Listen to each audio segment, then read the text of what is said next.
بسم الله الرحمن الرحيم ألف لام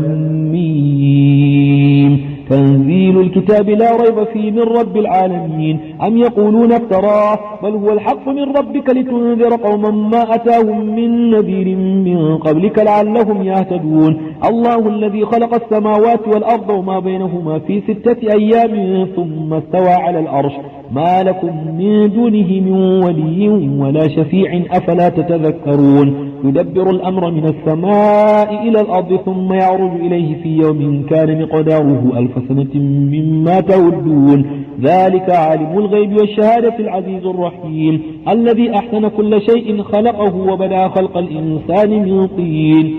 ثم جعل نسله من سلالة من ماء مهين ثم سواه ونفخ فيه من روحه وجعل لكم السمع والأبصار والأفئدة قليلا ما تشكرون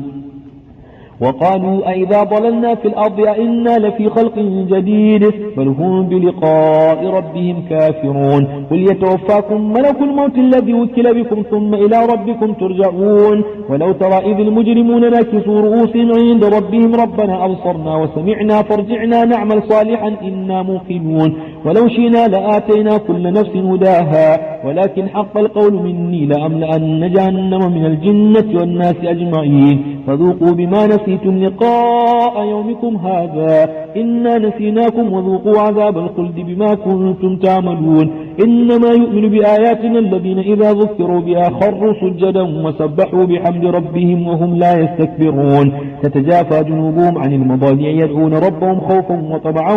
ومما رزقناهم ينفقون فلا تعلم نفس ما أخفي لهم من قرة أعين جزاء بما كانوا يعملون أفمن كان مؤمنا كمن كان فاسقا لا يستوون أما الذين آمنوا وعملوا الصالحات فلهم جنات المأوى نزلا بما كانوا يعملون وأما الذين فسقوا فمأواهم النار كلما أرادوا أن يخرجوا منها وعيدوا فيها وقيل لهم ذوقوا عذاب النار الذي كنتم به تكذبون ولنذيقنهم من العذاب الأدنى دون العذاب الأكبر لعلهم يرجعون ومن أظلم ممن ذكر بآيات ربه ثم أعرض عنها إنا من المجرمين منتقمون ولقد آتينا موسى الكتاب فلا تكن في مرية من لقائه وجعلناه هدى لبني إسرائيل وجعلنا منهم أئمة يهدون بأمرنا لما صبروا وكانوا بآياتنا يوقنون إن ربك هو يفصل بينهم يوم القيامة فيما كانوا فيه يختلفون